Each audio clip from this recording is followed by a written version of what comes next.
呢個拖羅咁大兜，講緊都係900 yen 啫。大家好啊，今日就介紹一間性價比極高嘅居酒喺日本橋附近，非常之方便，有幾間分店，所以嚟到大阪呢，絕對係可以入去坐下食下嘢嘅。嗱，大家認住呢個招牌啊，喺日本橋啊、蘭波都有幾間分店。大啤一支600 yen 啊，呢個拖羅咁大兜，講緊都係900 yen 啫。但係如果你哋要點呢個拖羅嘅話呢，記得用佢呢一張紙咧，先可以嗌到呢個拖羅，因為佢俾你嗰個 QR code 咧係冇呢個拖羅喺度嘅。大家睇下佢肥美到咧，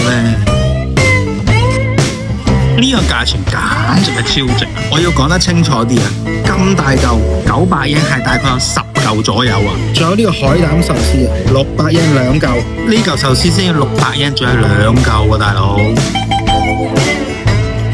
600 yen 2嚿真係冇投訴，咁樣埋單先2100 yen，真係喺邊度揾大佬？所以大家如果下次嚟喺蘭波日本橋咧，一定要嚟呢度坐低嘆翻杯啤酒，再整翻個拖羅，再食埋個海膽。